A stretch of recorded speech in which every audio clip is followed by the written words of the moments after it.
नमस्कार, आपका स्वागत है बिजनेस टुडे पे। मैं हूं सिद्धार्थ जराबी और आज मेरे साथ भारत देश के गोवा राज्य के मुख्यमंत्री डॉक्टर प्रमोद सावंत। स्वागत है आपका डॉक्टर सावंत आज इस इंटरव्यू में।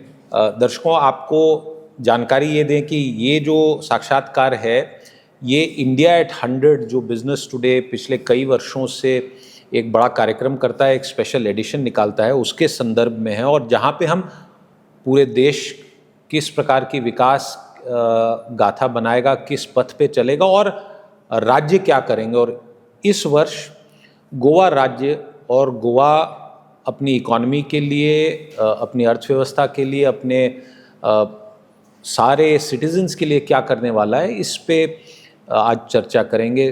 पुनः आपका एक बार ही स्वागत। सबसे पहला प्रश्न कि भारत के लिए विकसित देश बनना 2047 का जो एक टारगेट है वो प्रधानमंत्री नरेंद्र मोदी ने कुछ वर्ष पहले बोला और अभी वाराणसी में कार्यक्रम में उन्होंने कहा कि हम तीसरी सबसे बड़ी अर्थव्यवस्था बनने वाले हैं। और इसके पीछे संदर्भ शायद ये था कि अमेरिका के राष्ट्रपति ने भारत को एक डेड इकॉनमी बोला। तो सबसे पहले आपसे उस पर एक रिएक्शन मैं चाहूँगा कि एक राज्य को चलाने वाले मुख्यमंत्री के नाते आपका क्या व्यू है कि भारत की अर्थव्यवस्था की वर्तमान स्थिति क्या है? सबसे पहले मैं माननीय प्रधानमंत्री नरेंद्र मोदी जी का बहुत बहुत अभिनंदन करता हूँ, क्योंकि आज़ादी के अमृत काल में उन्होंने 25 साल का विजन विकसित भारत 2047 विजन लोगों को दिया और उसी विजन पे चलने के लिए जो रोड मैप देश के लिए और भी अगेन सभी राज्यों के लिए द कोऑपरेटिव फेडरलिज्म जो हम कहते हैं, उसी की तरह हर राज्य तैयार कर रहा है। तो राज्य तैयार करने लगा है। तो डेफिनेटली जिस तरह से माननीय मोदी जी ने कहा कि हम अभी तीसरी आर्थिक सत्ता ग्लोबली बनने जा रहे हैं, 100% इट इज़ ट्रू। और मुझे लगता है कि कुछ वर्ल्ड लीडर्स को ऐसे ही लग रहा है, इसीलिए कभी कभी बात करते वक्त कुछ लीडर इस बार इंडिया के बारे में ऐसे कहते हुए दिखते हैं। क्योंकि विश्व भर में जहाँ तक ट्रेड है और उससे संबंधित जो एक पूरा सिस्टम चल रहा था उसमें काफ़ी बदलाव आ रहा है। और भारत ने भी पिछले साल डेढ़ साल से काफ़ी प्रयास किया है कि पुनः एक अलग अलग देशों से ट्रेड अग्रीमेंट हो। अभी इंडिया और यूनाइटेड किंगडम की एक बड़ी अग्रीमेंट हुई है। मैं ये आपसे समझना चाहूँगा कि गोवा राज्य जहाँ तक है, आपको क्या लगता है कि इस ट्रेड अग्रीमेंट से गोवा का क्या बेनिफिट होने वाला है? क्योंकि सर्विसेज का भी थोड़ा बहुत एलिमेंट है और गुड्स का भी एलिमेंट है, और आपका राज्य एक ऐसा राज्य है जिसमें दोनों का समावेश है। जी हाँ, आपने सही बात कही है, क्योंकि यूके के साथ हुआ ट्रेड एग्रीमेंट जो रिसेंटली हुआ है, उसके पूरे देश के साथ गोवा को भी उसका डेफिनेटली बेनिफिट मिलेगा। The pharma product which exports India which is approximately देश के साथ गोवा का हिस्सा भी बहुत बड़ा हिस्सा है। Goa is approximately the 26% of the pharma product which India exports which manufactures in Goa. Goa जैसे स्मॉल स्टेट्स में मैन्युफैक्चर होते हैं। साथ साथ being a global tourism destination जब बात आती है तब गोवा का नाम लेते हैं। Again to trade between the UK and India which will benefits in long run for the Goa states for the different things. इसका फ़ायदा 100% देश के साथ गोवा को हो जाएगा। आपने विश्व के टूरिज्म के संदर्भ में गोवा का मेंशन किया, तो फ्यूचर प्लान्स पूछने से पहले मैं थोड़ा पीछे क्या हुआ इसके बारे में आपसे जानकारी चाहूँगा। काफ़ी रिपोर्ट्स, काफ़ी चर्चा हुई कि जो पिछला बिजी सीज़न था वो बहुत अच्छा नहीं था, कि टूरिस्ट आ नहीं रहे। एक वीडियो बनी बड़ी फेमस यहाँ पे एक रेस्टोरेंट की, जहाँ ये कहा गया कि गोवा खाली पड़ गया है, बहुत महंगा है।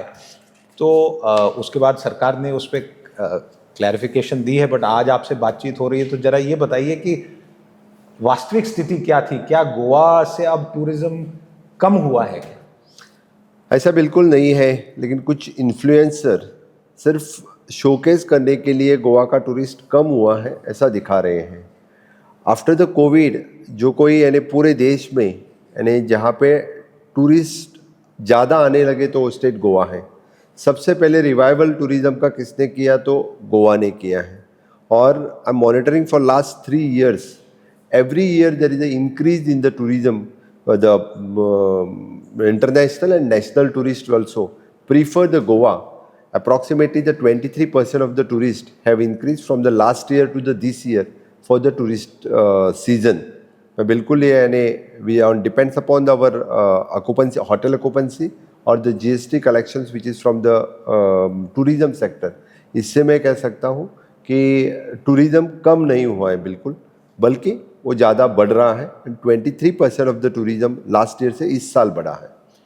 मुख्यमंत्री जी, आप क्या मानते हैं कि जहाँ तक कॉस्ट है, कहीं कॉस्ट का इशू आ रहा है कि होटल ज़्यादा महंगे हो गए हैं, जो टैक्सी सर्विस है आप एग्रीगेटर्स को नहीं अलाउ करते हैं, बट शायद कहीं ना कहीं उसको भी लेके हम सोशल मीडिया पे कई बारी कंप्लेंट सुनते हैं।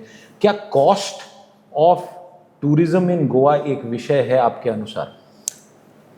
एक बात है, रिसेंटली मैंने जब सभी टूरिज्म सेक्टर के लोगों के साथ मीटिंग लिया, including the hoteliers, taxi owners, shack owners, airport, TTAGs, और जितने सारे स्टेक होल्डर्स हैं उनके साथ, और along with the tourism ministers we took the meeting.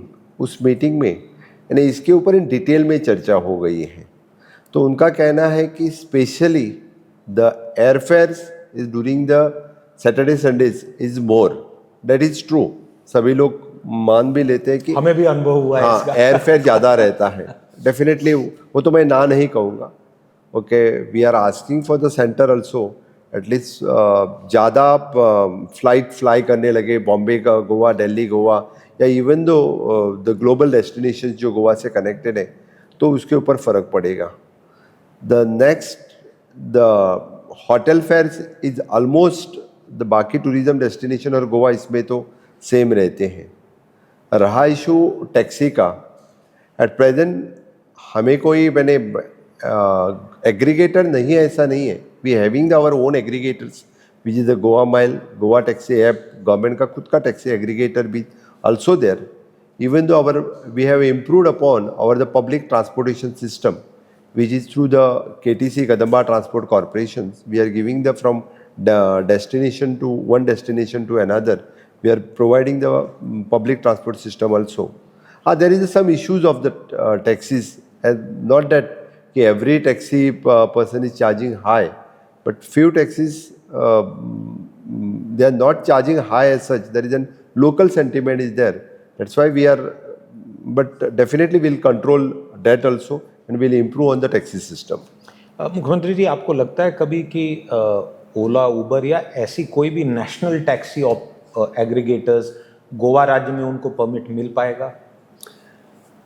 Goa राज्य का जो लोकल सेंटिमेंट है, इसके हिसाब से हमारा एक तो बहुत छोटा राज्य है, यानी hardly the 15 lakhs of the population, और हर राज्य को खुद का एक लोकल सेंटिमेंट हमेशा के लिए रहता है। लेकिन जब हम हमारा खुद टैक्सी एग्रीगेटर्स यानी गोवा सरकार की तरफ से टैक्सी एग्रीगेटर्स की बात कर रहे हैं, तो ये इशू रिजॉल्व हो जाएगा ऐसे मुझे लग रहा है। चलिए, ये हमने कुछ जो अभी के मुद्दे हैं इन पे बात की। अगर हम आगे की तरफ देखें और गोवा भारत के साथ बाकी राज्यों के साथ ग्रो करे, और अगर हमें विकसित भारत बनाना है तो राज्यों को भी विकास करना होगा, तो आप अगर आने वाले 10, 15, 20 वर्षों की तरफ देखते हुए हमें ये बताएं कि गोवा अपनी GSDP कैसे बढ़ाएगा और यहाँ के जो नागरिक हैं उनकी आय कैसे बढ़ाएगा। ब्रॉडली आपके मैक्रो इकोनॉमिक प्लान्स क्या हैं इस राज्य को लेकर? मैं एक बात पहले कहूँगा कि माननीय मोदी जी ने जब विकसित भारत 2047 की बात की, तो हमने हमारा प्लान गोवा 2037 ये बनाना ऑलरेडी स्टार्ट किया। आपने 10 साल पहले ही बीट करने का तय कर लिया। मैं हमेशा के लिए कहता हूँ, क्योंकि आपने पर कैपिटा इनकम देखा तो we are the highest per capita income in the state. पूरे देश में तो हम हाईएस्ट है, which is approximately 5.6 lakhs per capita income है। और मैक्सिमम आपने जब GSDP की बात कही, तो इनकम रेवेन्यू सोर्सेज जो गोवा में हैं, first of all in the mining, second is then tourism sector, third is the service sectors और industrial sector which is then manufacturing. तो इसको रिवाइव करते हुए जो लगता है it is almost all the sector हम रिवाइव कर चुके हैं। 2012 में जब सुप्रीम कोर्ट के डिसीजन से जो माइनिंग पूरा बंद हो चुका था, now we have already revived the mining और माइनिंग का रेवेन्यू अभी आना स्टार्ट हो चुका है। 12 ब्लॉक्स वी हैव ऑक्शन, इसमें से 3 ब्लॉक ऑलरेडी चालू हो गए हैं। अभी विद इन नेक्स्ट 3 मंथ्स में और 4 ब्लॉक चालू हो रहे हैं। तो पूरी इकोनॉमिक रिवाइवल जो माइनिंग की तरफ से होना चाहिए था, so it is the only thing we are exporting from the Goa to the foreign countries like the China, Australia which is an iron ore, we are exporting from the Goa to directly, और again which is an low grade iron ore which we are exporting. So definitely इससे economy के ऊपर बहुत ज़्यादा फर्क पड़ेगा। ये 4 pillar आपने बोले मुख्यमंत्री जी, उनको चारों को एक एक करके लेना चाहूँगा। तो आपने क्योंकि माइनिंग के संदर्भ और उसमें जो वापस शुरुआत हुई है उसकी बात की है, क्या जिस प्रकार का माइनिंग बूम हमने 10-15 साल पहले देखा था गोवा में, क्या ऐसा बूम कभी वापस आएगा? और मुख्यमंत्री के नाते आपको लगता है कि गोवा के एनवायरनमेंट के लिए, सस्टेनेबिलिटी के लिए ऐसा बूम वापस आना सही रहेगा? मैं माइनिंग बूम की तो बात नहीं करूँगा, लेकिन सस्टेनेबल माइनिंग की बात जी हाँ ज़रूर करूँगा, क्योंकि सभी माइनिंग लीजेस रिवाइव करते हुए यहाँ पे सस्टेनेबल माइनिंग स्टार्ट होना चाहिए। और यहाँ पे जितने सारे माइनिंग डिपेंडेंट थे, चाहे वो ट्रक्स, चाहे वो लोकल लोग, चाहे वो मशीनरीज जो माइनिंग में थे, बार्जिस, इन सबको फिर से एक बार काम मिलना स्टार्ट हो गया है और आगे आने वाले 2 साल में तो 100% इट विल रिवाइव। इसके साथ साथ हमने जो डंप पॉलिसी, यानी जो रिजेक्टेड ऑक्शन ओर जो पहले यहाँ पे पड़ा हुआ था, वो फिर से एक बार हमने ऑक्शन करना स्टार्ट कर दिया है। Supreme Court given us the permission of the 20 million ores to export annually. हम डंप रिवाइवल करने के बाद we have asked the Supreme Court also to revive this, जो 20 मिलियन ओर एक्सपोर्ट करने के लिए दिया था, और हम मैक्सिमम लिमिट जितनी सारी हमें सुप्रीम कोर्ट ने दी थी वो 100% कंप्लीट करेंगे। और मुझे लगता है कि almost more than the 8 talukas, 12 में से 8 talukas they are dependent on the mining, इसको फिर एक बार यानी इकोनॉमिक रिवाइवल अच्छी तरह से मिलेगा। इससे मिलने के बाद even though it will more beneficial for the agriculturist also. मैं क्यों बता रहा हूँ, क्योंकि जो कॉम्पेंसेशन पे करना रहता था एग्रीकल्चरिस्ट को, वो भी माइनिंग बंद होने के बाद वो पूरा बंद हो गया था, लेकिन एक बार फिर से वो भी स्टार्ट हो जाएगा। लोकल और रूरल एरिया में जहाँ पे लोगों की जॉब जा चुकी थी, उनको फिर से एक बार जॉब मिलेगी।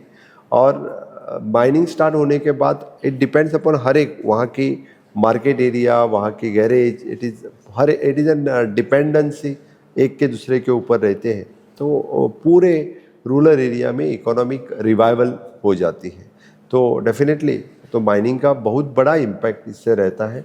और जैसे मैंने कहा कि सस्टेनेबल माइनिंग गोवा में स्टार्ट होने के लिए मेरी सरकार पूरी कोशिश कर रही है, और एनवायरमेंटल की केयर लेते हुए हमने block revival and dump mining which is the dump policy, even though जितने सारे प्राइवेट और द गवर्नमेंट लैंड में जितने सारे डंप्स हैं वो हम ऑक्शन कर रहे हैं, तो सस्टेनेबल माइनिंग शुरू हो जाएगी। आपने 2 वर्ष की बात की, तो मैं अगर ये समझना चाहूँ कि 2 वर्ष बाद कितनी ऐसी ब्लॉक्स ऑक्शन हो चुकी होंगी, और राज्य के खजाने को ध्यान में रखते हुए आप अपना रेवेन्यू कितना एक्सपेक्ट कर रहे हैं माइनिंग सेक्टर से? ऑल टुगेदर 12 ब्लॉक्स अब तक हमें ऑक्शन कर चुके हैं। एडिशनली 4 ब्लॉक हम ऑक्शन करने वाले हैं। Approximately at present 500 to 700 crores of rupees will get through this. It is a direct revenue for the government. मैं indirect की बात नहीं कर रहा हूँ. It is a direct revenue will come into the kitty of the government. But once we have fully auctioned and full revival of the mining will happen, it will go up to the, it will cross 1000 crores of rupees. अब दूसरा पक्ष लेते हैं tourism, क्योंकि tourism ही सबसे बड़ा गोवा इसीलिए प्रख्यात और विख्यात है पूरी दुनिया में। टूरिज्म को लेके सस्टेनेबल टूरिज्म और आने वाले 5, 10, 15, 20 वर्ष के बाद, और टूरिज्म से ज़मीन का भी आप जानते हैं एक बहुत बड़ा हिस्सा जुड़ा हुआ है, लैंड प्राइसेस को लेके भी काफ़ी इश्यूज हुए हैं गोवा में पास्ट में। तो अगर हम मीडियम टू लॉन्ग टर्म आपका विजन समझना चाहें कि किस प्रकार का टूरिज्म गोवा के लिए एक स्थायी और सस्टेनेबल फॉर्मेट रहेगा। जब हम सस्टेनेबल टूरिज्म की बात करते थे, पहले गोवा में सन, सैंड, सी, इस तीनों चीज़ों के लिए प्रीफर करते थे। जो कोई आता था तो उसको बीच पे जाना पसंद करता था, उसको हमने स्पिरिचुअलिटी भी जो जुड़ा दिया है, और along with this it is an hinterland tourism को भी हम बढ़ावा दे रहे हैं। पहले only in the coastal talukas जो हैं वहीं पे टूरिज़्म एक्टिविटी चलती थी, लेकिन आजकल वी हैव द इंटरलैंड टूरिज़्म जो हमको बढ़ावा देते वक्त वहाँ पे इंफ्रास्ट्रक्चर डेवलप करना, वहाँ पे न्यू पॉलिसीज लॉन्च करना according to the caravan policy, bed and breakfast policy, it is an home stay policy, और even though those who are ready to invest more than 500 crores of rupees in our interland talukas, we are ready to give the tax holiday for the investors who is investing in the interland. This type of offers also we have given for the tourism. तो मुझे लगता है कि इसको बहुत बड़ा फ़र्क आने वाले दिनों में पड़ेगा। तो फिर जितने पहले only that is we are dependent on the beach, now the people are moving towards the hinterland. Even though sports tourism को बढ़ावा दे रहे हैं, मेडिकल टूरिज़्म को बढ़ावा दे रहे हैं, इंटरलैंड टूरिज़्म को बढ़ावा दे रहे हैं, इसलिए ढेर सारे एक्टिविटीज़ आज गोवा में बढ़ने लगे हैं।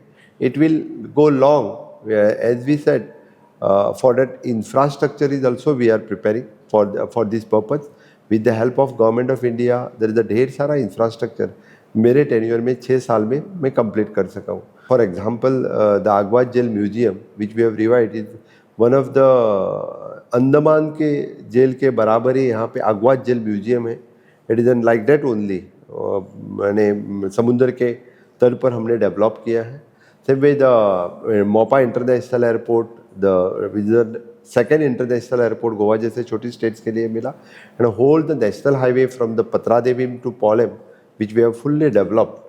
और even though the internal roads which we are developing which is again for the interland tourism, the 7 wildlife sanctuaries which we are fully developed and which we are open for the people to visit, the Dudhsagar waterfall which is one of the attraction for the tourists, our wildlife Bondla wildlife sanctuary से लेके our Madai wildlife sanctuaries, the people are moving towards the wildlife sanctuaries to see the interior Goa. Tourism की बात हो रही है, पता नहीं हमारे कितने दर्शक इस बात को जानते हैं कि आप स्वयं आयुर्वेद के प्रैक्टिशनर हैं, आप डॉक्टर हैं, और जब भी मैं गोवा आता हूं तो, और ख़ासकर जब बारिशों के मौसम में आए, तो आप देखते हैं कि यहाँ जड़ी बूटी दिखती है। मतलब इतनी यहाँ पे आपको फौना मिलेगी कि कई बार एक बॉटनिस्ट होना पड़ेगा उसको समझने के लिए। आयुर्वेदिक और उससे जुड़ा हुआ हेल्थ, नेचुरोपैथी, इस टाइप का भी आपको लगता है विकास हो सकता है गोवा में, और उसका इंफ्रास्ट्रक्चर बढ़ सकता है? आपने सही बात कही। वैसे तो गोवा ग्रीन गोवा के नाम पे जाना जाता है। It is almost the 70% of the green cover we having in the state, और at present we having the one of the best AYUSH hospital with the government of India, जो मोपा इंटरनेशनल एयरपोर्ट के पास में जो डेवलप्ड हो गया है। It is N Ayurvedic and post graduate in Ayurvedic, तो courses वहाँ पे पढ़ाए जाते हैं all over the India, and international students are coming to our state to study for the Ayurveda और पोस्ट ग्रेजुएट आयुर्वेद स्टडी करने के लिए गोवा में आ रहे हैं। तो फिर इस तरह के इंटरनेशनल फैसिलिटीज़ आयुष डिपार्टमेंट के हमने यहाँ पे डेवलप कर दिए हैं, और आयुष डिपार्टमेंट की तरफ से ही यानी आयुर्वेदा इंटरनेशनल स्टूडेंट्स डिपार्टमेंट थी, इसकी OPD यहाँ पे स्टार्ट कर दिए हैं। तो ऑटोमेटिकली पहले से यहाँ पे और एक आयुर्वेदिक कॉलेज प्राइवेटली था, होम्योपैथी कॉलेज प्राइवेटली है। Recently we have started with the naturopathy and yogic science college. So many ayurveda and naturopathy practitioner have started with their own OPDs, own hospitals. तो इससे आगे कि आयुष में आयुर्वेदा हो, योगा हो, वेलनेस हो, इसमें टूरिज़्म को ज़्यादा बढ़ावा मिलेगा। तो डेफिनेटली मेडिकल टूरिज़्म और वेलनेस टूरिज़्म की जो बात करते हैं हम, तो द गोवा में वेलनेस टूरिज्म इससे आगे यानी इंटरनेशनल लोग अभी आने लगे हैं, तो इसको ज़्यादा बढ़ावा इसके बाद में मिलेगा। मतलब केरला को टक्कर दे पाएंगे? 100% मेरी जो कोशिश यही है, being as the ayurvedic practitioners, Goa के वेलनेस टूरिज्म में बढ़ावा हो जाए, इसलिए हम पूरे गवर्नमेंट की पॉलिसीज और रिफॉर्म्स उसी लाइन पे कर रहे हैं। क्योंकि at present at least in our all the government hospitals we have started with the wellness clinic, और all the ayurveda practitioners those who are passing out from our own college through our Goa Board of Indian System of Medicine, we have brought the different reforms so that they wellness practice में आ जाए। विकसित भारत के लिए राज्यों को बढ़ना पड़ेगा, but राज्यों के आपस में भी प्रतिस्पर्धा होनी आवश्यक है, तभी विकसित भारत बन पाएगा। एक और विषय अब लेते हैं। अगर आपने सन, सैंड एंड बीच की बात की, तो गोवा बहुत लोगों के लिए, और जो बाहर के लोग आते हैं उनके लिए शायद गोवा उतना ही है, पर गोवा में आप अगर अंदर ट्रैवल करें और आप देखेंगे कि एक बहुत बड़ा रूरल हिंटरलैंड है। और आपके राज्य में आपकी प्रायोरिटीज़ क्या रहेंगी कि इस क्षेत्र का, जिसे हम ग्रामीण क्षेत्र कहेंगे, उसका विकास आने वाले वर्षों में किस प्रकार से होगा, उसके लिए क्या विशेष प्रयास होंगे? लोगों को कभी कभी गोवा सिर्फ सन, सैंड, सी यानी कोस्टल टूरिज्म ही दिखता है। एट प्रेजेंट हमने टेम्पल टूरिज्म को बढ़ावा देते वक्त यानी Saptakoteshwar temple which is Chhatrapati Shivaji Maharaj कालीन टेम्पल को फिर से एक बार, which the temple from the 16th century, उसको हमने रिवाइव कर दिया। वही टेम्पल उसी तरह से हमने रिनोवेट कर दिया है। तो आज इवन दो लोग टेम्पल देखने के लिए भी गोवा में आ रहे हैं, तो इसको बढ़ावा देते वक्त हमने पूरा इंटीरियर में जितना सारा इंफ्रास्ट्रक्चर, चाहे वो रोड इंफ्रास्ट्रक्चर्स हो या ब्यूटिफिकेशंस हो, इसके तरफ ध्यान देते वक्त ये सब इंफ्रास्ट्रक्चर बढ़ाने हमने स्टार्ट कर दिया है। Recently the government of India has given us जो छत्रपति शिवाजी महाराज का फोर्ट जो फर्मागुड़ी पे है, इसके लिए approximately 90 crores of rupees had given by the government of India। So वो पूरा रिवाइवल हम कर रहे हैं। परवरी में town square which is again the approximately project of the 150 crores of rupees we are doing. Even though इस तरह के different projects government of India की तरफ with the help of government of India हम इंटीरियर गोवा में भी बना रहे हैं। एजुकेशन भी एक ऐसा फील्ड है जो एक बाहरी व्यक्ति को, जो गोवा से बाहर का व्यक्ति है, उसको लगेगा कि गोवा उसके लिए बहुत वेल सूटेड है। एजुकेशन की काफ़ी इंफ्रास्ट्रक्चर है, बट मैं बात कर रहा हूँ जो आने वाले समय में एआई के युग में और आईटी का लगातार डिजिटल भारत और डिजिटल दुनिया जो बन रही है, उसको लेके कोई विशेष योजना आपके मन में हो, ताकि गोवा के क्लाइमेट और यहाँ पे लोगों का जो मन करता है सेटल करके काम करने का, उसका भी फायदा हो पाए। एजुकेशन के बारे में कहते वक्त मैं कहूँगा कि गोवा यूनिवर्सिटी के साथ साथ यहाँ पे NIT, IIT, bits Pilani, GIM, इस तरह के बड़े इंस्टीट्यूट यहाँ पे हैं।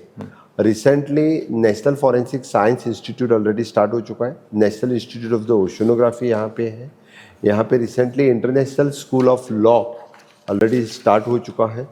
और रिसेंटली हमने प्राइवेट यूनिवर्सिटी बिल पास करने के बाद अप्रॉक्सीमेटली द 3 प्राइवेट यूनिवर्सिटी उन्होंने खुद का कैंपस गोवा में एस्टैब्लिश कर दिया। MIT unity from the Pune, Parul University from the Gujarat, the Ganpat University which is globally known for the artificial intelligence and for the marine science, they are establishing their campus in the state. आपने जो AI की बात की, तो artificial intelligence we are just giving the permission for only those universities who are starting the new courses in the state, उनको ही हम permission दे रहे हैं। तो जो आर्टिफिशियल इंटेलिजेंस जैसे नए कोर्स जो गोवा में स्टार्ट करने जा रहा है, उनको हम गोवा में परमिशन दे रहे हैं। तो मुझे लगता है कि इन फ्यूचर इस तरह के प्राइवेट यूनिवर्सिटी आने के बाद the students will ready to come to Goa to different types of this type of courses study करने के लिए गोवा में भी आएंगे। हम जहाँ पे अभी बैठे हैं वहाँ पे नज़दीकी Goa institute of the management which is hardly 2 kilometers from here, इस तरह का which is an global campus यहाँ पे ऑलरेडी एस्टैब्लिश हो चुका है। मुख्यमंत्री जी, क्योंकि डिजिटल दुनिया की बात हो रही है, कोस्टल गोवा में जिस एरिया में यहाँ आते हुए तो सिग्नल मिल रही थी, पर एक ऐसा समय आया कि काफ़ी देर रास्ते में सिग्नल मोबाइल की बहुत कम हुई। अब ये क्या कारण है? क्योंकि आज के दिन समय में गोवा में सिग्नल ना मिले तो मुझे थोड़ा सा इस पे सरप्राइज हुआ। डिजिटल नेटवर्क के बारे में कहते वक्त हमने तो एक्चुअली हमारी हर एक ग्राम पंचायत डिजिटली कनेक्टेड है। हाँ, गोवा इंटरलैंड में या कुछ इंटीरियर में कनेक्टिविटी नहीं मिलती है। मैं आपकी बात, हाँ कुछ जगह पे है, वैसे मैं ना नहीं कहूँगा, लेकिन होल गोवा डिजिटली कनेक्ट करने के लिए तो गवर्नमेंट ऑफ इंडिया का जो भारत नेट का प्रोजेक्ट चल रहा है उसके साथ साथ we will within a short span of time हम तो हर घर फाइबर करने की बात सोच रहे हैं। तो इससे fully Goa will connect with in a short span of time. तो फिर गोवा को जो डिजिटली कनेक्ट में या किसी को वर्क फ्रॉम होम या द वर्क फ्रॉम बीचेस ये करने का कंसेप्ट यानी करने का कंसेप्ट हमने already it is in A pipeline. एक और चीज़ जो हमें देखने को मिली और वो है यहाँ पे कैसीनोज का लगातार विस्तार। अब जो कैसीनोज आना चाहें उनकी फ्रीडम है, पर कैसीनो को लेके आपका लॉन्ग टर्म विजन क्या है? कितना बढ़ सकता है ये? क्योंकि कई लोग इस विषय पे एक अलग पॉइंट ऑफ व्यू रखते हैं। राज्य के लिए बहुत इंपॉर्टेंट सोर्स ऑफ रेवेन्यू होगा शायद। आपका खुद का इस बारे में क्या विचार है? कैसीनो तो उसको स्टार्ट होके बहुत साल हो गए हैं। 20-25 साल से पहले कैसीनो स्टार्ट हो चुके थे। यहाँ पे ऑफशोर और इन द होटल्स दो टाइप्स के कैसीनो चलते हैं। ऑफशोर वाले कैसीनोज जो है it is only the 6 casinos, उनको तो हम ज़्यादा बढ़ावा नहीं दे रहे। उनका नंबर फिक्स है, तो उसका नंबर इससे आगे भी नहीं बढ़ेगा, उतने ही रहेंगे। No doubt in the 5-star hotels those who are asking for the permission of the casinos we are giving them. Being a touristic state, जो लोग 5-star होटल बनाने के बाद कैसीनोज की परमिशन मांगते हैं, according to our rules we are giving that the permission. After all यानी कुछ लोग जो यहाँ पे आते हैं वो तो यानी टूरिज़्म के साथ साथ कैसीनो देखने और खेलने के लिए भी आते हैं। मैं ना नहीं कहूँगा, मैं तो कहूँगा कि समझो उनको देश में अपने कैसीनो खेलने नहीं मिला, they will go out of the country, they will play. किसको कैसीनो खेलना ही मन में है तो यहाँ से वो श्रीलंका जा सकते हैं, यहाँ से वो दूसरे कंट्रीज़ में जाके वहाँ खेल सकते हैं। हमने तो किसी को कैसीनो खेलने के लिए तो हम नहीं बुलाते हैं। हाँ, कैसीनो यहाँ पे है ये तो मैं एक्सेप्ट कर लेता हूँ, लेकिन few people likes they play. हमारे दर्शकों को शायद ये न पता नहीं होगा कि मुख्यमंत्री जी का काफ़ी बड़ा और इम्पोर्टेंट रोल है जीएसटी काउंसिल में भी। 2 अलग अलग कमेटी आप चलाते हैं, एक रियल एस्टेट को लेके और एक दूसरा की जो एनालिसिस करती है रेवेन्यू की। जीएसटी क्योंकि एक बड़ा मुद्दा है, सबसे पहला सवाल, इतने वर्ष पहले जीएसटी आया, बहुत बड़ा कदम था, पर आपको क्या लगता है, क्या एक राज्य के मुख्यमंत्री के नाते आप ये महसूस करते हैं कि जीएसटी में बड़े फेर बदलाव की आवश्यकता है ताकि जो गुड एंड सिंपल टैक्स बनने का जो एक प्रॉमिस था वो पूर्णतः प्रकट हो पाए? सबसे पहले तो जिस तरह से जीएसटी का स्वागत करते हैं तो 100% मैं बोलूँगा कि जीएसटी आने के बाद यानी ढेर सारे टैक्सेस सिंप्लीफाई हो गए।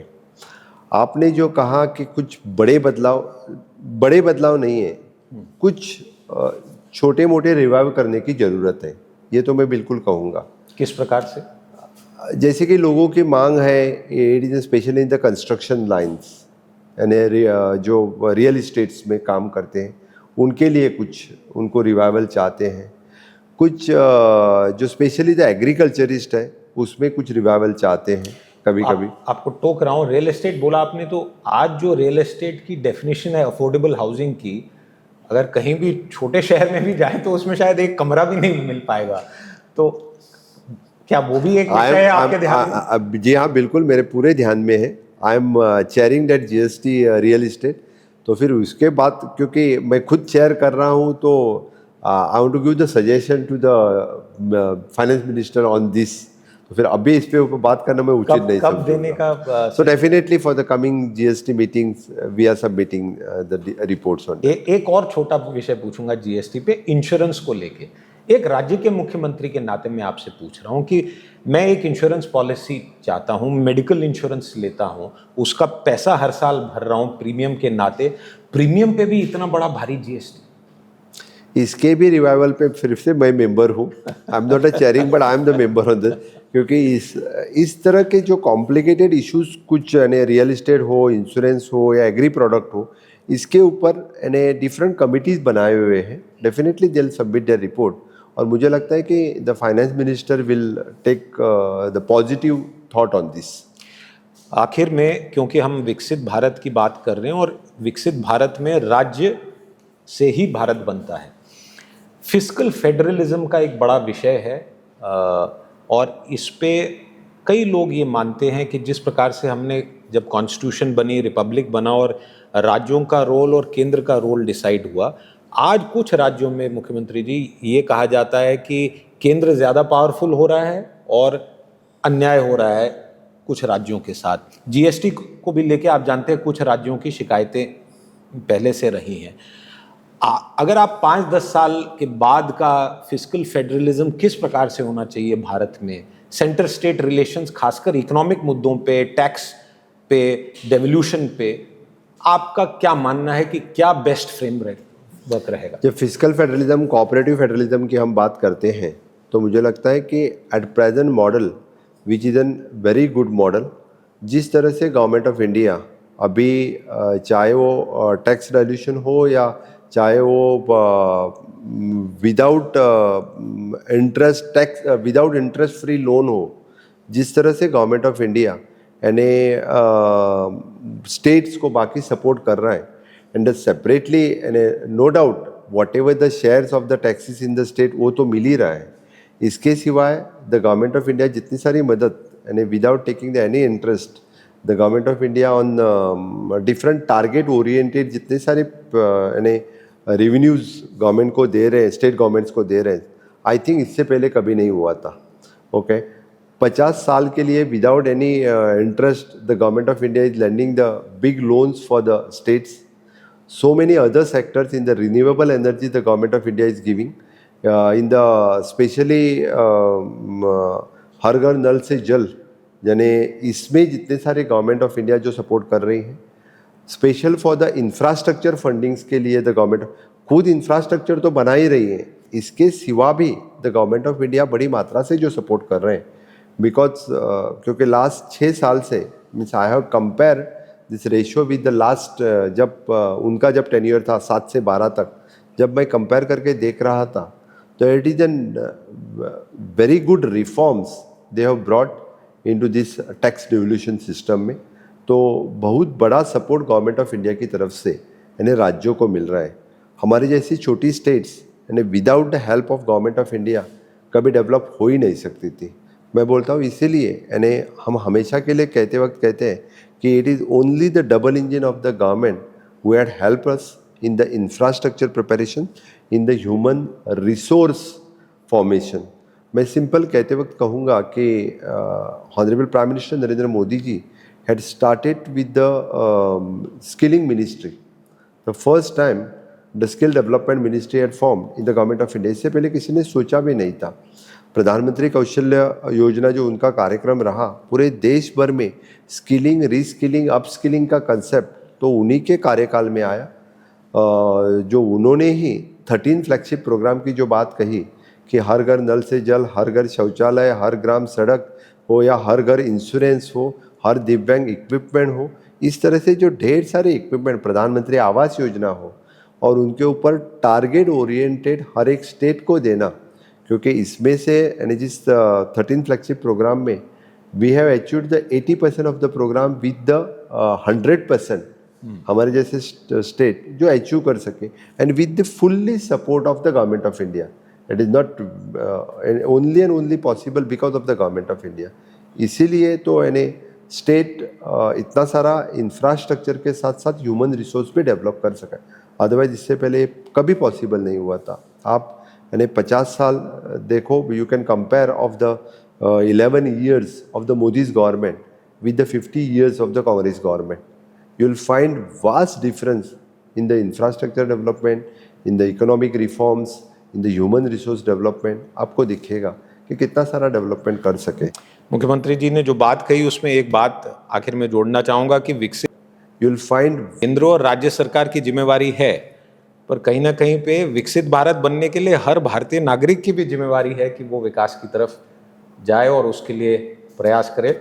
मुख्यमंत्री जी, आप चिकित्सक हैं और लोगों के आरोग्य की जिम्मेवारी लेते हैं। कई वर्षों से आपने अब राज्य की भी जिम्मेवारी ली है और राज्य का हेल्थ सुधरे, फाइनेंशियल हेल्थ सुधरे, इकोनॉमी सुधरे, और उसको लेके आपने कई सारी जो बातें की और आगे का विजन बताया, इसके लिए आपका बहुत बहुत धन्यवाद। मैं बस जाते जाते बिजनेस टुडे के लिए इतना ही कहूँगा, क्योंकि the major reforms in the business या इकोनॉमिक में लाने के लिए आप लोगों का बहुत बड़ा योगदान है। क्योंकि जब तक हम सोशल प्लेटफॉर्म पे इस तरह की बातचीत नहीं लाएंगे, इस तरह से लोगों के सामने इस तरह का रिफॉर्म्स नहीं रखेंगे, तब तक आज के जो बच्चे यानी न्यू जनरेशन है, यंग जनरेशन है, which we are calling our the E युग, इससे बात ये नहीं तक पहुँचेंगे नहीं, तब तक उनको इंटरेस्ट क्रिएट नहीं होगा। यानी देश महासत्ता बनने के लिए या हम थर्ड पावर, इकोनॉमिक पावर बनने के लिए our young generation is most important. इसलिए जब हम विकसित भारत 2047 बनेंगे, तब आज के बच्चे ही आगे आने वाले देश को यानी ग्लोबल पावर या सुपर पावर कर सकते हैं। इसलिए इनके सामने बिजनेस टुडे ने इस तरह का कार्यक्रम रखा और लोगों को इस तरह से अट्रैक्ट करने का किया, इसलिए आपका भी बहुत बहुत धन्यवाद। बहुत बहुत धन्यवाद। आप कार्यक्रम में नहीं आ पा रहे हैं मुख्यमंत्री जी, क्योंकि यहाँ पे विधानसभा के कार्यक्रम है, पर एक जानकारी दूंगा। हमारी होप ये थी कि मुख्यमंत्री जी वहाँ पे बिजनेस टुडे के स्पेशल इशू में, जो अभी मैं डिस्क्लोज नहीं कर सकता हूँ, 100 ऐसे रिफॉर्म के आइडियाज़ हैं जो विकसित भारत के लिए और विकसित राज्यों के लिए बहुत आवश्यक होंगे। 8 अगस्त को इस कार्यक्रम में, जिसमें गोवा की भागीदारी और आज ये चर्चा भी उसी का पार्ट है, वो 100 रिफॉर्म केंद्रीय मंत्री श्री नितिन गडकरी जी और बाकी गणमान्य अतिथि वहाँ पे रिलीज़ करेंगे। वो रिफॉर्म्स हम प्रधानमंत्री जी और प्रधानमंत्री कार्यालय भी भेजेंगे, और एक छोटा सा प्रयास हमारी तरफ से, भारत देश में हज़ारों रिफॉर्म की आवश्यकता है, 100 हमारे भी और जो गोवा कर रहा है उनको जोड़ते हुए विकसित भारत 2047 और गोवा विकसित गोवा 2037। बहुत बहुत आभार आपका, बहुत बहुत धन्यवाद। इसी के साथ इस चर्चा को यहीं समाप्त करेंगे, फिर मिलेंगे, तब तक के लिए धन्यवाद। If you like the video, do like, comment, share and subscribe.